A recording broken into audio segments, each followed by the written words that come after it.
दिसते निर्वाण अगम घर देखिए भाई कर दिसते निर्वाण अगम घर देखिए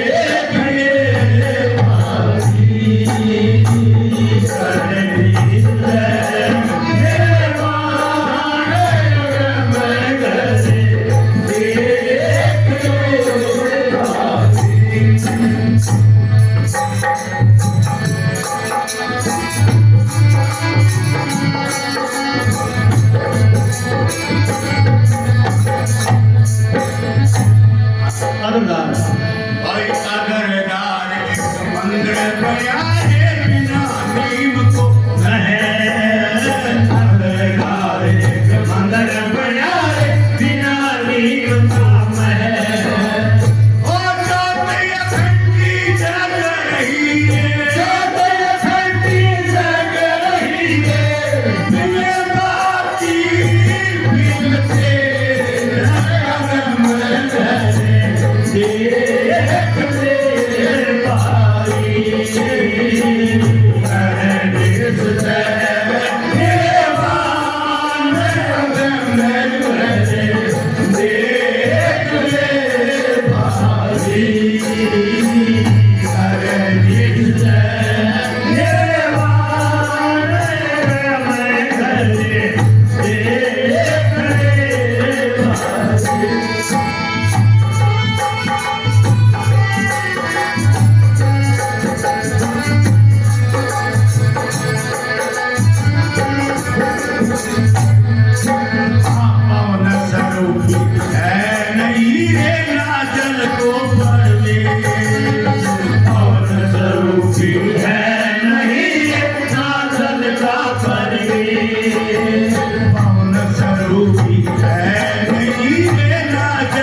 तो ये कबीर साहब जी की वाणी थी।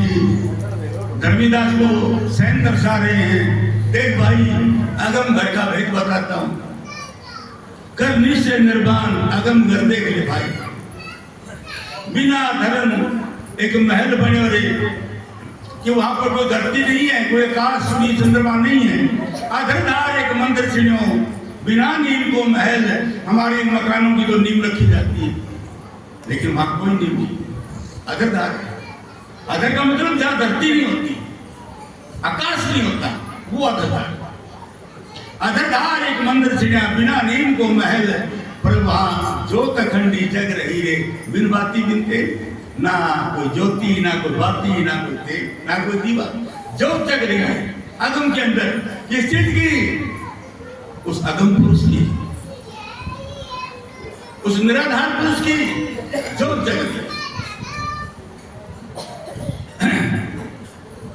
अधरधार एक मंदिर छिड़ो, बिना नियम को महल, ज्योत अखंडी जग रही, बिन बाती बिनते। अगम कर देख ले भाई, निशानी बता रही कबीर साहब जी।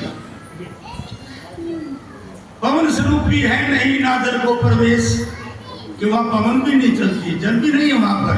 पवन स्वरूपी है नहीं नादर को प्रवेश, चंदा वहां पर उगे नहीं, बिन सूर्य एक देश।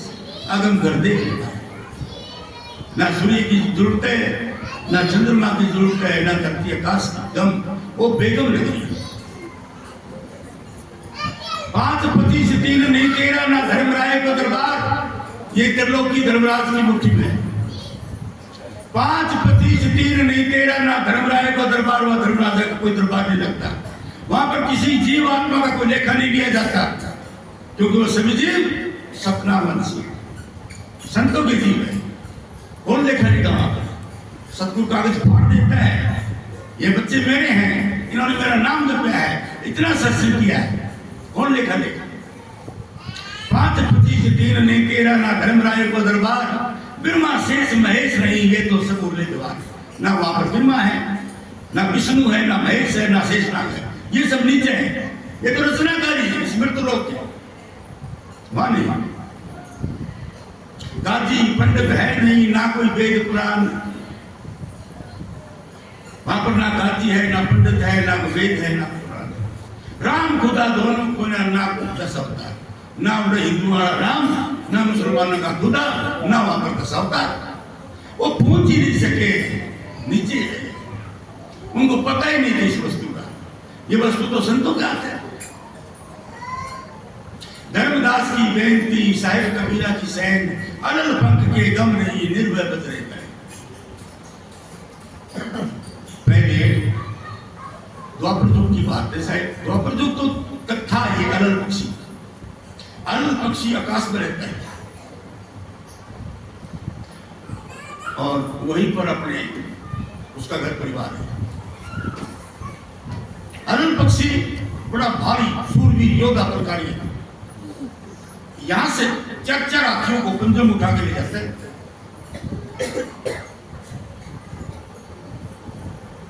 तो वहां आकाश में रहता है। अब आकाश में रहते हैं अनल पक्षी, वहां नर मादा का जोड़ा भी है, वहां अंडे देते हैं। तो अंडा ठहरने के लिए आधार तो है ही नहीं। जैसे वो मादा पक्षी अंडे देता है तो कोई आधार नीचे नहीं है, अंडा नीचे आता है। जब वो अंडा नीचे आता है, बहुत ऊंचाई पर है, नीचे आते आते इस वायुमंडल के घर्षण से अंडा पक जाता है। अंडे के अंदर से बच्चा निकल आता है और बच्चा नीचे आते आते बच्चे के पंख और आंखें खुल जाती हैं। और जब वो जमीन पर आता है तो उसको याद आता है कि नहीं, मैं क्या नहीं दूंगा, ये मेरा घर नहीं है, मेरा देश नहीं है। वापस उड़ारी मारता है, जहां उसके माँ बाप रहते हैं वहीं चला जाता है। ये सैन कबीर साहब ने आपको दी है। हे आत्मा, हे सुरतात्मा, उस अगम देश की रहने वाली, जिस प्रकार अनल पक्षी आकाश में रहता है, उसका बच्चा अंडा नीचे आकर के उसको ज्ञान है कि ये धरती मेरा लोक नहीं है, मैं तो आकाश में रहने वाला पक्षी हूं। वो आपकी सुलारी मार के अपने माँ बाप जा रहे थे, वो चला जाता है, तो तू किसी प्रकार तेरे लोक में चलना, इस मृत्यु लोक में क्या करेगी। तो इस प्रकार सैन दिए कवि साहब ने धर्मिदास, ये अलग पक्षी विषय कि वही चलो, ये हमारे घर नहीं, तो काल का देश है। तो हम सभी को अपने गुरु के नाम की कमाई, गुरु का ध्यान अभ्यास करते हुए अपने घर को चलना चाहिए। अनल पक्षी वाले चाल पकड़, धन धन गुरु तेरे